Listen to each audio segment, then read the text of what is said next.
그날 밤, 시어머니가 피를 흘리며 쓰러져 있었습니다. 아니에요. 제가 한 거 아니에요. 사람들은 모두 며느리를 의심하기 시작했지요. 그날 밤, 당신이 설마 정말 무슨 일이 있었던 걸까요? 며느리는 정말 범인이었을까요? 봄이 한창이던 그해, 마을엔 유독 꽃이 많이 피었다고들 했지요. 근데 옥분이는 그 꽃을 제대로 본 적이 없었어요. 새벽 닭이 울기도 전에 일어나 부뚜막에 불을 떼야 했으니까요. 손이 터서 피가 배어도 멈출 수가 없었답니다. 아궁이 앞에 쪼그려 앉아 부지깽이를 쥔 손이 빨갛게 달아오를 때쯤이면 안방에서 기침 소리가 들려왔지요. 시어머니 금례가 일어나는 소리였어요. 그 기침 한 번이면 온 집안이 긴장했답니다. 마치 먹구름이 낮게 깔리는 것처럼요. 옥분이는 어깨를 한 번 으쓱하고는 부지런히 밥상을 차렸지요. 된장국에 나물 3가지, 그리고 생선 한 토막. 시어머니가 어제 싱겁다 했으니 오늘은 소금을 조금 더 쳤어요. 상을 들고 안방 앞에 무릎을 꿇었지요. 어머니, 진지 드세요. 문이 열리지 않았어요. 잠시 기다렸지요. 또 기다렸답니다. 그러다 삐걱 문짝이 열리면서 금례가 고개를 쑥 내밀었어요. 눈이 날카로웠지요. 잠을 자고 일어난 사람의 얼굴이 아니었어요. 밤새 무언가를 벼리고 나온 사람의 얼굴이었답니다. 생선이 또 이거야? 어제 말씀하셔서 오늘도 준비했습니다. 내가 언제 또 해오라 했어. 어제 싱겁다 했지. 또 가져오라 했나. 옥분이는 입술을 꼭 다물었어요. 뭐라 대꾸할 말이 없어서가 아니었지요. 대꾸를 하면 안 된다는 걸 몸이 먼저 알고 있었거든요. 3년이었어요. 이 집 며느리로 들어온 지 꼬박 3년. 그 세월이 입을 다무는 법을 먼저 가르쳐 줬답니다. 금례는 상을 그냥 받아들었어요.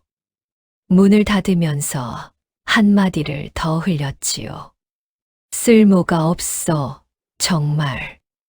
그 말이 복도에 남았답니다. 옥분이는 천천히 일어섰어요. 무릎에 묻은 흙을 털면서 눈을 한 번 깜빡였지요. 부엌 쪽에서 찬바람이 들어왔어요.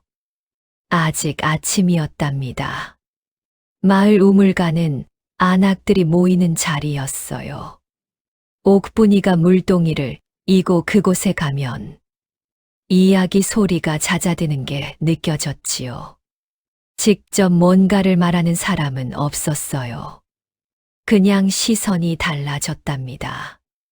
박씨 댁 며느리가 살짝 돌아앉고 이씨 댁 마님이 딴 데를 봤지요. 옥분이는 모른 척 물을 길었어요. 요즘도 고생이 많지. 뒤에서 목소리가 들렸어요. 이장댁 말레 할멈이었지요.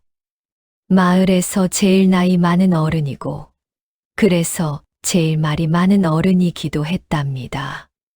괜찮습니다. 금례 성깔이 보통이 아닌데 할멈이 낮게 혀를 찼어요. 그래도 뭐 시어머니 말씀이 틀린 건 아니지. 아직 아이도 없잖아, 자네. 옥분이가 물동이 손잡이를 잡는 손에 힘이 들어갔어요. 할멈은 아기가 없었어요. 그냥 하는 소리였지요. 그게 더 아팠답니다. 아기가 있으면 화라도 낼 수 있었을 텐데요. 하지만 이건 그냥 마을 사람들이 생각하는 당연한 이야기였어요. 아이 없는 며느리, 시어머니한테 치이는 며느리. 그게 옥분이의 이름이었답니다. 물동이를 이고 돌아서는 길에 능 뒤로 말소리가 다시 살아났어요. 남편 봉석이는 저녁이 되어서야 들어왔어요. 농사철이라 들에 나가 있는 날이 많았지요. 그나마 집에 있는 날도 어머니와 아내 사이에 끼어 눈을 내리깔고 밥만 먹다가 일어나는 게 다였답니다. 옥분이가 한 번은 살짝 물어봤지요. 서방님, 어머니가 요즘 좀 심하신 것 같아서요. 봉석이가 수저를 내려놓았어요.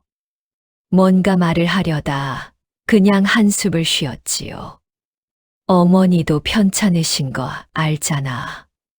좀 이해해. 그게 전부였답니다. 옥분이는 더 말하지 않았어요. 이해한다. 는 말이 이 집에서 가장 많이 쓰이는 말이었거든요. 어머니가 저러는 건 편찮으셔서, 봉석이가 저러는 건 힘드셔서. 그러면 옥분이가 힘든 건 누가 이해해 주는가? 그 질문은 물어본 적이 없었어요. 물어볼 수가 없었지요. 밤에 혼자 부엌을 정리하면서 옥분이는 낮에 상처난 손을 들여다봤어요. 짜게 절인 나무를 묻히다 생긴 터진 자리였지요. 소금이 박혀 쓸쓸하게 쓰렸답니다. 그날은 보름 전이었어요. 사건이 나기 보름 전이었지요. 장날이었고 옥분이는 시장에 나갔다가 약방 앞을 지나쳤어요. 시어머니 무릎이 안 좋다고 해서 약초를 좀 알아보려던 참이었지요. 문 앞에 서 있던 노인이 옥분이를 보고 고개를 끄덕였어요. 마을에서 오래 산 약방 노인 춘달이었답니다. 며느리가 왔구나. 뭘 찾아? 어머니 무릎에 좋은 거 있으면 여쭤보려고요. 춘달이 잠깐 뭔가를 생각하는 눈치더니 안에서 뿌리 말린 건 몇 가지를 꺼냈어요. 이거 다려서 드려봐. 독하진 않으니까 오래 먹어도 돼. 옥분이는 그걸 사서 돌아왔지요. 집에 와 잘 다려서 어머니 방 앞에 갖다 놨어요. 향이 짙게 올라왔답니다. 금내는 그걸 보더니 냄새를 한 번 맡고는 말없이 방 안으로 가져갔지요. 고맙다는 말은 없었어요. 옥분이는 괜찮다고 생각하려 했지요. 정말로 괜찮은지는 모르겠지만 괜찮다고 생각해야만 하루가 끝났으니까요. 사건 나흘 전이었어요. 저녁 식사가 끝나고 금례가 옥분이를 마당으로 불렀지요. 특별한 이유는 없었어요. 그냥 서 있으라는 눈빛이었답니다. 옥분이가 마당 가운데 서자 금례가 천천히 걸어왔어요. 마침 이웃집 담 너머로 박씨, 대가나기 빨래를 걷고 있었지요. 다 들리는 자리였어요. 내 아들이 불쌍해서 어쩐다. 금례가 담담하게 말했어요. 낮지만 또렷한 목소리였지요. 아이도 못 낳고 살림도 변변찮고 어쩌다 이런 며느리를 봤나. 담 너머에서 빨래 걷는 소리가 멈췄어요. 옥분이는 발끝을 봤지요. 아무 말도 하지 않았어요. 말을 하면 지는 것 같았고 그렇다고 이기고 싶지도 않았거든요. 그냥 이 자리가 빨리 끝나기를 바랐답니다. 금례가 낮게 한마디를 더 얹었어요. 넌 결국 후회하게 될 거다. 그 말의 뜻이 무엇인지 옥분이는 그때 알지 못했어요. 경고인지 저주인지 아니면 그냥 화가 난 사람의 말인지. 그냥 그 말이 마당에 가라앉았지요. 봄 저녁 바람이 한 줄기 지나갔어요. 어디선가 개 짖는 소리가 들렸답니다. 옥분이는 말없이 부엌으로 돌아갔지요. 그게 마지막 평화로운 저녁이었어요. 그날 밤은 유독 조용했답니다. 달도 없는 밤이었지요. 바람도 없었어요. 마을 전체가 숨을 죽인 것처럼 고요했답니다. 옥분이는 늦게까지 바느질을 하다가 잠자리에 들었지요. 눈이 감기려는 순간이었어요. 비명 소리가 들렸답니다. 비명은 짧았어요. 한 번, 그리고 뚝 끊겼지요. 그 짧은 소리가 오히려 더 무서웠답니다. 옥분이는 이불을 걷어내고 벌떡 일어섰어요. 발이 차가운 마루에 닿는 것도 느끼지 못했지요. 안방 쪽에서 뭔가 쓰러지는 소리가 들렸거든요. 문을 열었어요. 복도에 달빛 한 줄기가 비스듬히 들어와 있었지요. 그 빛 끝에 사람이 쓰러져 있었답니다. 시어머니 금내였어요. 옥분이는 달려갔지요. 무릎을 꿇고 들여다보니 금내의 옆구리 쪽 저고리가 검붉게 젖어 있었어요. 피였답니다. 어머니, 어머니. 흔들어도 눈을 뜨지 않았어요. 숨은 붙어 있었지요. 가늘고 짧은 숨이 겨우겨우 이어지고 있었답니다. 옥분이가 소리를 질렀어요. 사람 살려요. 누구 없어요. 불빛이 하나씩 켜졌어요. 이웃집, 그 옆집, 또 그 옆집. 마을 사람들이 하나둘 몰려들었지요. 제일 먼저 들어온 건 박씨 대간악이었어요. 문간에 서서 안을 들여다보더니 입을 틀어 막았지요. 그 뒤로 사람들이 우르르 들어왔답니다. 금내는 바닥에 쓰러진 채였어요. 그런데 사람들의 눈이 일제히 한 곳을 향했지요. 금내의 손이었어요. 오른손에 무언가가 쥐어져 있었답니다. 옥분이의 저고리 옷자락이었어요. 한 뼘 남짓 찢겨진 채로 꼭 쥐어져 있었지요. 옥분이는 자기 옷을 내려다봤어요. 왼쪽 어깨 쪽이 찢겨 있었답니다. 이게 어떻게 된 거야? 누군가 낮게 중얼거렸어요. 말은 낮았지만 그 안에 든 뜻은 높았지요. 사람들의 시선이 옥분이에게 쏠렸답니다. 관아에서 사람이 온 건 이튿날 아침이었어요. 포졸 둘이 마당에 들어서더니 옥분이를 보자마자 멈춰 섰지요. 내가 며느리냐? 물음이 아니었어요. 이미 답을 알고 묻는 얼굴이었답니다. 조사는 마을 사람들 앞에서 이루어졌어요. 첫 번째 증언은 박씨 대간악이었지요. 어젯밤에 두 분이 또 다투는 소리가 들렸어요. 며느리 목소리가 높았지요. 두 번째는 이씨 댁마님이었어요. 시어머니 손에 옷자락이 잡혀 있었잖아요. 그게 다 말해주는 거 아닌가요? 세 번째는 이장댁 말레 할멈이었답니다. 할멈은 잠깐 옥분이를 봤어요. 그리고 천천히 고개를 돌렸지요. 평소에 사이가 안 좋았던 건 다들 알지요. 옥분이는 그 자리에 꿇어 앉아 있었어요. 반박할 수가 없었지요. 한마디 한마디가 다 사실이었으니까요. 다만 그 사실들이 가리키는 방향이 진실과는 달랐답니다. 포졸이 옥분이에게 물었어요. 그날 밤 어디 있었느냐? 방에서 바느질을 하다 잠이 들었어요. 비명 소리에 달려 나왔고요. 증인이 있느냐? 옥분이는 입을 다물었지요. 혼자였으니까요. 언제나 혼자였으니까요. 포졸이 수첩에 뭔가를 적었어요. 그 소리가 유독 크게 들렸답니다. 그날 저녁이었어요. 조사가 끝나고 사람들이 흩어진 뒤 봉석이가 옥분이를 찾아왔지요.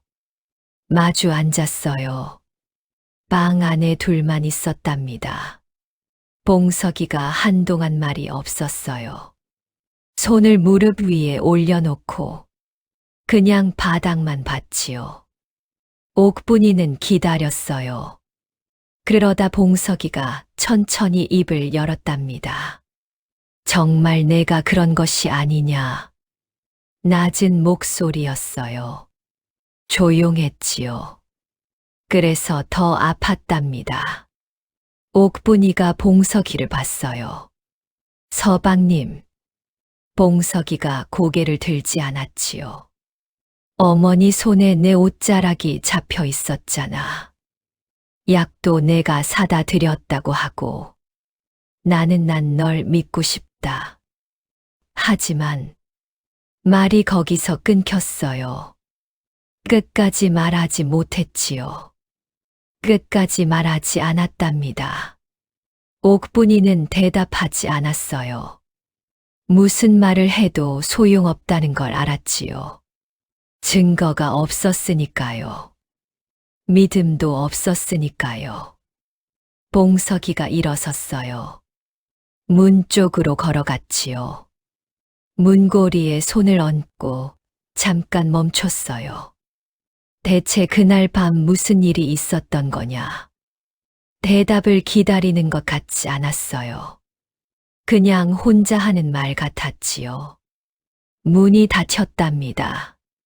옥분이는 그 닫힌 문을 봤어요. 오래 봤지요.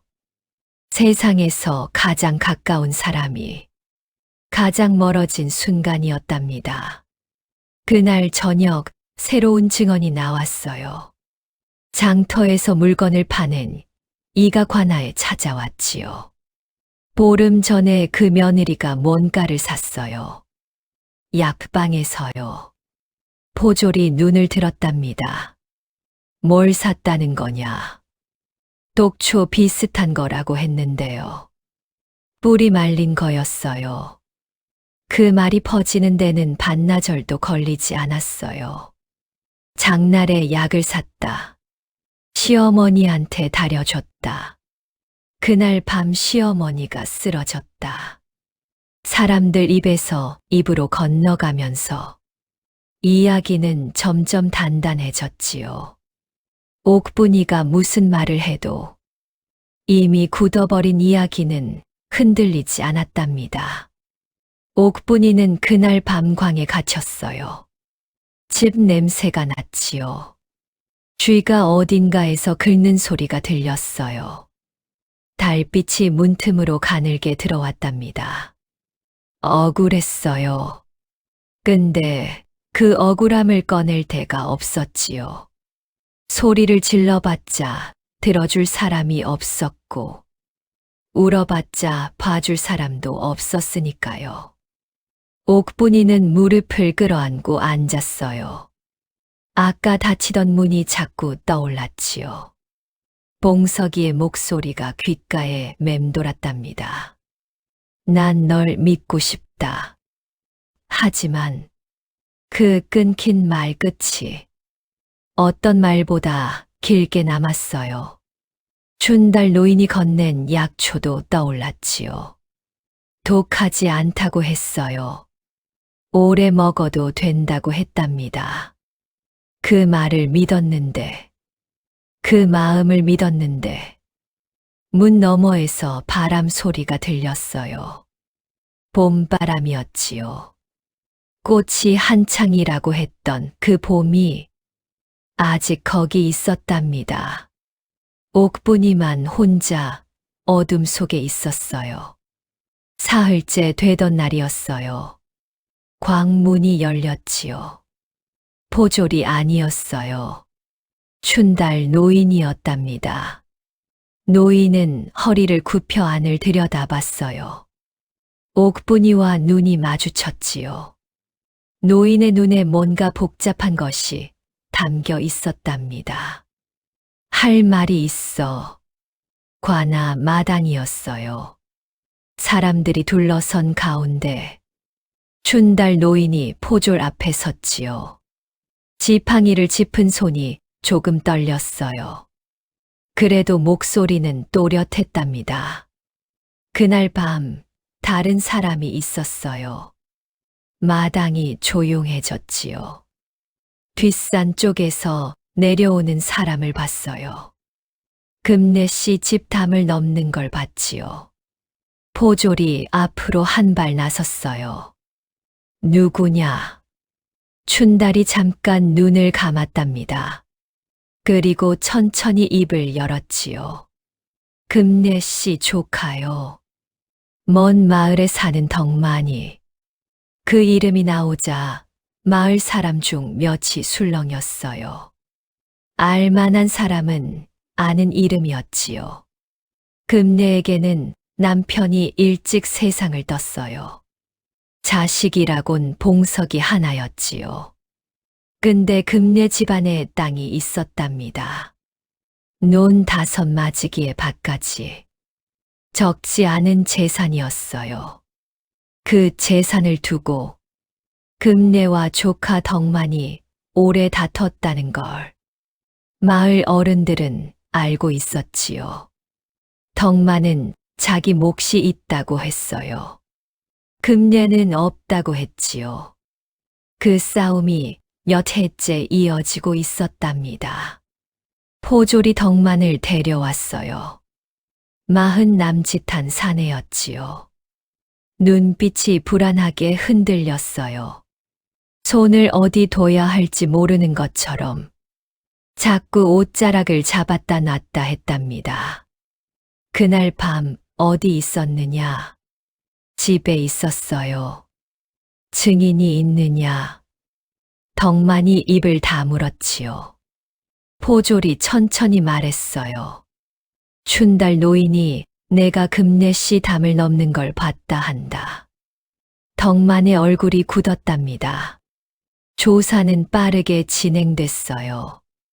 덕만의 짐 속에서 핏자국 묻은 천 조각이 나왔지요.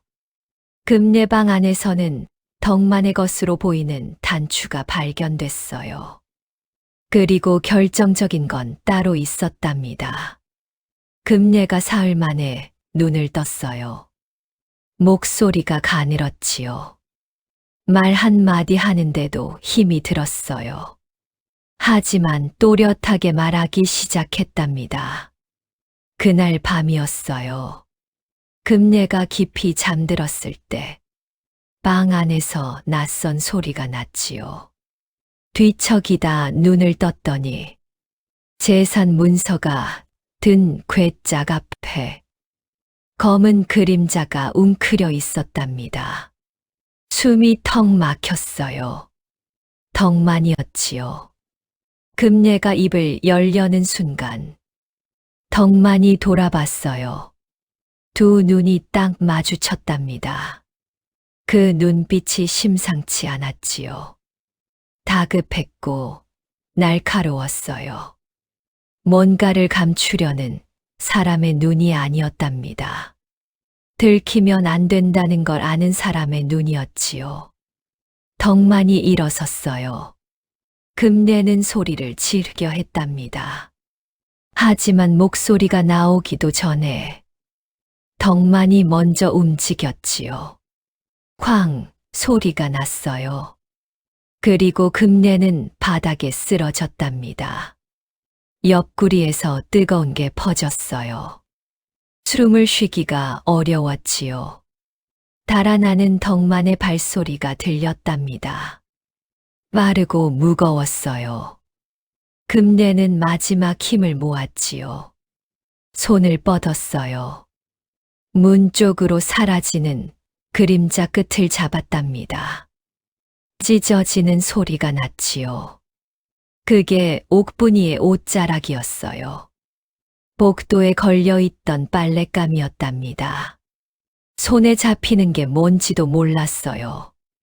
그냥 놓으면 안 될 것 같았지요. 눈이 감기면서도 그 손만은 놓지 않았답니다. 마당이 고요해졌어요. 금내의 말이 끝나자 사람들이 덕만을 봤지요. 덕만은 고개를 숙이고 있었어요.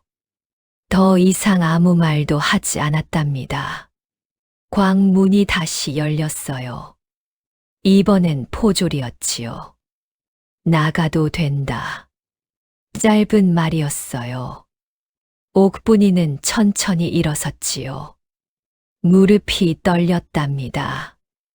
마당으로 나오니 햇빛이 쏟아졌어요. 눈이 부셨지요. 마을 사람들이 서 있었어요. 아까와 같은 얼굴들이었지요. 하지만 시선이 달랐답니다. 아무도 먼저 말을 하지 않았어요. 박씨 대간악이 고개를 살짝 숙였지요. 이씨 댁마님이 시선을 피했어요. 말레 할멈은 입술을 꼭 다물고 있었답니다. 미안하다는 말은 없었어요. 그래도 괜찮았지요. 말보다 더 무거운 것들이 그 침묵 안에 담겨 있었으니까요. 봉석이가 마당 한쪽에 서 있었어요. 옥분이와 눈이 마주쳤지요. 이번엔 먼저 시선을 내리지 않았어요. 천천히 걸어왔답니다. 그러더니 말없이 옥분이 앞에 섰지요. 손을 들었어요. 옥분이의 터진 손등을 가만히 내려다봤답니다. 아궁이 앞에서 터진 자리. 소금에 절어 쓰렸던 그 손이었지요. 봉석이가 두 손으로 그 손을 감쌌어요. 꽉 쥐지 않았답니다. 그냥 덮었지요. 따뜻했어요. 미안하다는 말은 없었답니다.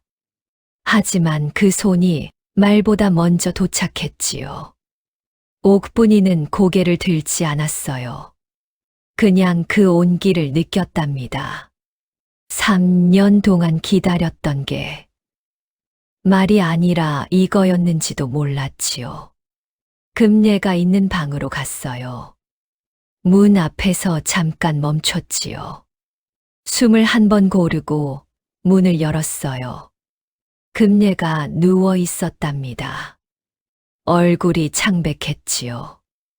눈은 천장을 보고 있었어요. 옥분이가 들어오는 기척을 느꼈는지 금례가 천천히 고개를 돌렸지요. 두 사람이 한참 서로를 봤어요. 금례가 먼저 눈을 감았답니다. 그리고 손을 조금 들었지요. 옥분이 쪽으로. 옥분이는 그 손을 잡았어요. 차가웠지요. 가늘게 떨렸답니다. 말은 없었어요. 아무 말도 필요하지 않았지요. 3년 동안 쌓인 것들이 그 손 안에서 천천히 녹았답니다. 봄이 깊어지고 있었어요. 마당에 꽃이 피어 있었지요. 옥분이는 처음으로 그 꽃을 제대로 봤어요. 분홍빛이었답니다. 바람에 조금씩 흔들렸지요. 억울함도 분노도 외로움도 다 거기 있었어요. 사라진 게 아니었지요. 다만 이제는 그것들을 안고도 똑바로 설 수 있을 것 같았답니다. 사람 사이의 오해는 때로 진실보다 빨리 퍼지지요. 하지만 진실은 아무리 늦어도 결국 제자리를 찾아온답니다. 버티는 사람 곁으로. 이야기 재밌으셨나요? 다음 편에도 더 좋은 영상 올릴 수 있도록 구독과 좋아요 눌러주세요.